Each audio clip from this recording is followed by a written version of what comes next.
conversation, only to witness a complete meltdown that shocks the entire nation.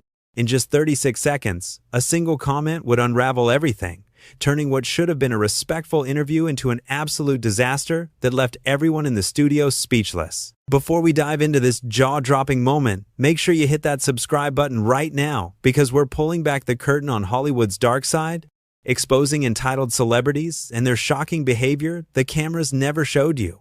We've got the raw footage they don't want you to see, and you won't want to miss a single reveal. Drop a comment below and let us know what you think about this outrageous behavior. Now, let's get into what really went down inside that studio. Anderson Cooper sat across from Prince Harry in the iconic 60-minute studio.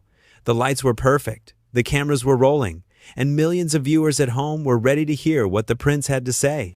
Anderson, always the professional, always the gentleman, started with a simple, straightforward question. Nothing confrontational, nothing tricky, just a basic question to get the conversation started. "Thank you for being here today," Anderson said with that calm, measured tone he's known for. "I think a lot of people are curious about your perspective on everything that's happened over the past few years. Can you walk us through your decision to step back from royal duties?" It seemed like a reasonable starting point, an easy question, the kind of question any good interviewer would ask.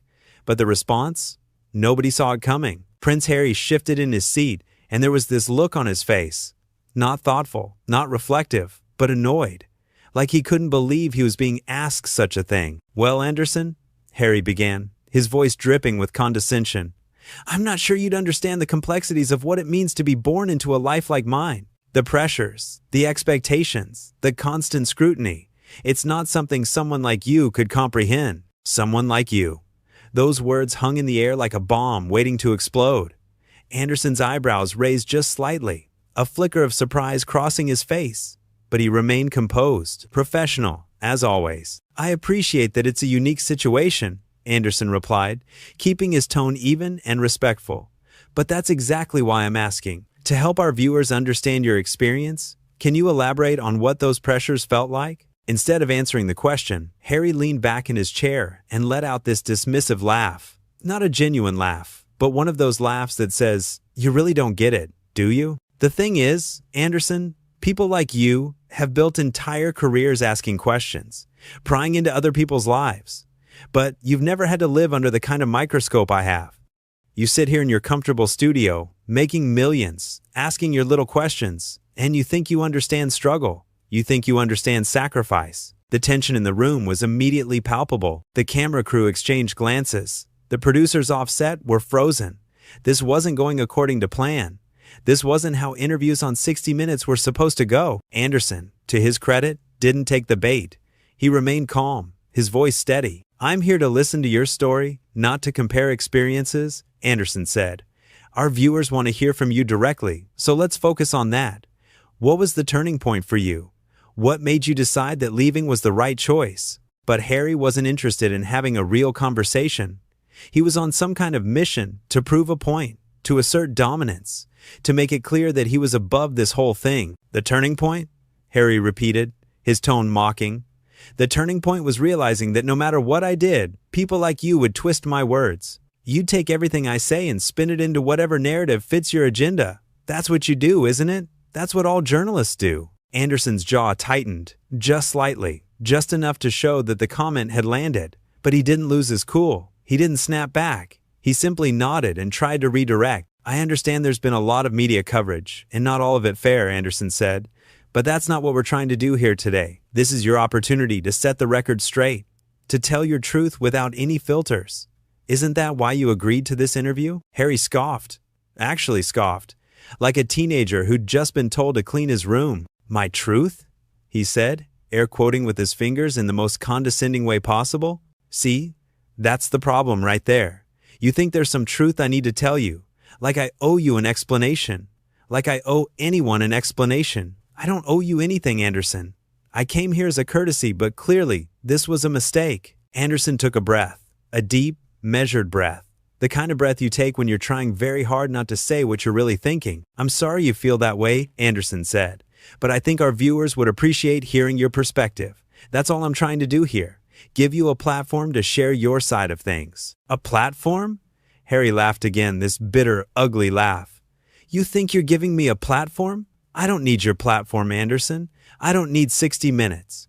I don't need any of this. You need me. Your show needs me. Without people like me coming on here, what do you have? Nothing. Just another boring news program that nobody watches. The insult was clear, direct, cutting. And it wasn't just aimed at Anderson. It was aimed at the entire institution of 60 Minutes, one of the most respected news programs in television history. The crew members off camera were visibly uncomfortable now. This had crossed a line. Anderson's expression changed. Not to anger, but to something else. Disappointment? Maybe? Or resolve? I have to respectfully disagree, Anderson said, his voice firm but controlled. 60 Minutes has been on the air for over 50 years because we focus on important stories and treat our guests with respect. We've interviewed presidents, world leaders, artists, activists, people who have something meaningful to contribute. I invited you here today because I believed you had something meaningful to say. If I was wrong about that, then perhaps we should end this now. That should have been a wake-up call. That should have been the moment Harry realized he'd gone too far. But instead, he doubled down. Oh, is that a threat? Harry said, leaning forward now, his voice rising. Are you threatening me, Anderson? Do you know who I am? Do you have any idea what kind of influence I have? One word from me and your career could be over. One interview with another network and nobody will remember your name. The room went silent, dead silent. Even the hum of the camera seemed to fade away. Anderson stared at Harry for a long moment, and you could see the wheels turning. You could see him making a decision. I think we're done here, Anderson said quietly. He reached up and removed his microphone, setting it on the table between them. I've spent my entire career interviewing people from all walks of life. Some of them have been difficult. Some of them have been defensive. But I've never had a guest sit in that chair and disrespect not just me, but the entire team that works on this program. We treat people with dignity here. We expect the same in return. Harry's face went red. Actually red, like he couldn't believe what he was hearing. You're ending the interview, he sputtered. You're kicking me off? Do you have any idea what this will look like? Do you know what people will say? Anderson stood up, buttoning his suit jacket with the kind of calm authority that comes from years of experience. I know exactly what people will say, Anderson replied. And I'm okay with that. This interview is over. Thank you for your time. Harry sat there, stunned, like he genuinely couldn't process what was happening. The producers were already moving in, signaling to the crew to stop recording. But Harry wasn't done. Oh no, he wasn't done. This is ridiculous, Harry shouted, standing up now too.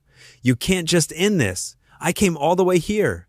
I rearranged my entire schedule for this. You're making a huge mistake, Anderson. A huge mistake. Anderson didn't respond. He simply walked off the set, his head held high, leaving Harry standing there in front of the cameras, still shouting, still demanding attention like a child throwing a tantrum. You'll regret this, Harry yelled after him. Everyone will know what you did. Everyone will know how unprofessional you are. This is unacceptable. But Anderson was already gone, disappeared behind the studio doors, leaving his team to deal with the mess. And what a mess it was. The crew members stood there, unsure of what to do. Do they keep filming? Do they escort Harry out? Do they call security? One of the producers, a woman who'd been with 60 Minutes for over 20 years, stepped forward. Sir, I'm going to have to ask you to leave, she said, her voice polite but firm. Harry turned on her, his face still flushed with anger. Who are you to ask me to leave? He snapped. Do you know who you're talking to? I do, she said calmly, and I'm asking you to leave. This interview is over. We'll escort you out. For a moment, it looked like Harry might refuse. Like he might actually stand there and continue his tantrum. But even he seemed to realize how bad this looked, how utterly childish and entitled he appeared. He grabbed his jacket from the back of the chair, yanking it on with jerky, angry movements. Fine, he muttered. This is a joke anyway. A complete joke. You people have no idea what you're doing. He stormed off the set, his footsteps echoing through the studio, and slammed the door behind him so hard that it rattled in its frame. The crew stood there in stunned silence, trying to process what had just happened. Meanwhile, Anderson was in his dressing room, sitting quietly, letting the adrenaline fade. A knock came at the door, and the executive producer walked in. Are you okay? She asked. Anderson nodded, loosening his tie. I'm fine. That was something. That was insane, she corrected. I've never seen anything like that in 30 years of doing this. He completely lost it. He did, Anderson agreed. And honestly, I gave him every opportunity to turn it around. I tried to steer the conversation back on track multiple times, but he wasn't interested in having a conversation.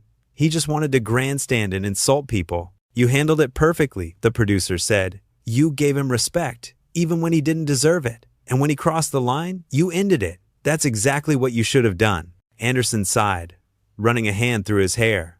I just hope people understand why I did it. I don't want this to become some big scandal or distraction. It won't be, she assured him. Anyone who watches that footage will see exactly what happened. They'll see you being professional and him being completely out of line. You did the right thing. Back on the set, the crew was already packing up equipment, shaking their heads and murmuring to each other about what they'd just witnessed. One camera operator, a guy who'd been filming interviews for 60 Minutes for 15 years, couldn't believe what he'd seen. I filmed interviews with dictators who were more respectful than that, he said to his colleague. I filmed interviews with convicted criminals who had better manners. That was unbelievable. Did you see his face when Anderson ended it? Another crew member chimed in.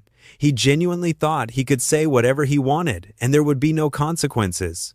Like the rules didn't apply to him. That's exactly what he thought. The first camera operator replied. He thought his title meant he could treat people however he wanted. He learned today that it doesn't. Word of what happened spread through the 60 Minutes offices within minutes. Staffers who hadn't been in the studio were getting texts and calls from colleagues, asking if it was true. Did Prince Harry really get kicked off the show? Did he really insult Anderson Cooper? Did he really throw a tantrum? Yes. Yes to all of it. The senior producers gathered in a conference room to discuss what to do with the footage. Do they air it? Do they shelve it? Do they release a statement? We have to air it, one producer argued. If we don't, people will speculate. They'll make up their own version of what happened. At least if we show the footage, people can see the truth. But is it news? Another producer countered. Or is it just drama? Are we crossing a line by airing someone's meltdown? He's the one who crossed the line, the first producer shot back. We didn't ambush him. We didn't trick him. Anderson asked fair, respectful questions, and Harry responded with insults and arrogance. That's on him, not us. After much debate, they decided to air a portion of the interview, along with an explanation from Anderson about why it ended early.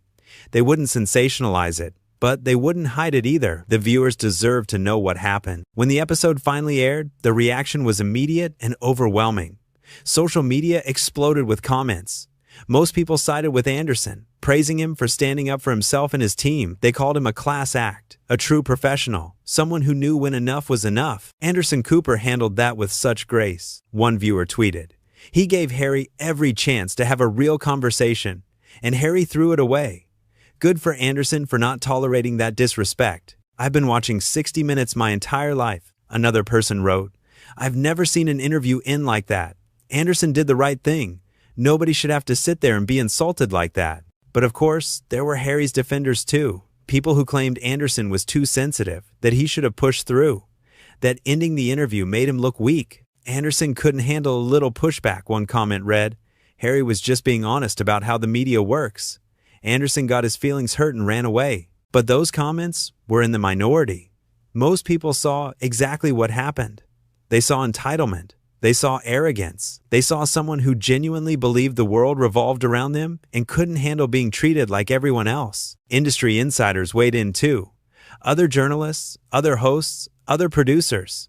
And almost unanimously, they supported Anderson's decision. There's a difference between a tough interview and a disrespectful interview, one veteran journalist said in an interview. Anderson wasn't trying to gotcha him. He wasn't being aggressive. He was doing his job, asking fair questions. And Harry responded with personal attacks. No journalist should have to tolerate that. I've walked out of interviews before, another host admitted. Sometimes you reach a point where you realize the person sitting across from you isn't interested in having a conversation. They're interested in dominating you, belittling you, making themselves feel important. When you recognize that, the best thing you can do is end it. Anderson recognized it and did what he had to do. Meanwhile, Harry's team went into damage control mode. They released a statement saying the interview had been a mutual decision to end early, that there were creative differences, that both parties felt it wasn't the right fit. But nobody was buying it. The footage spoke for itself. Creative differences? One commentator laughed during a panel discussion. We all saw what happened. That wasn't creative differences. That was a meltdown. That was someone who couldn't handle being asked basic questions and lashed out like a spoiled child. The whole incident became a case study in entitlement.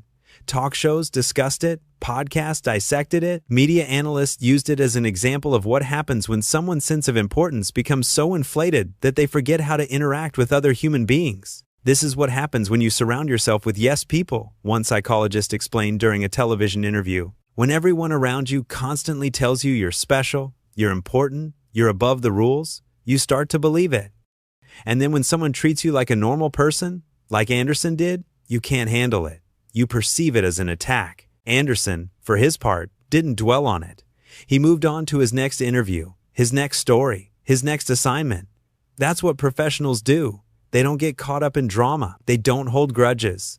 They do their job with integrity and move forward. But the lesson from that day lingered.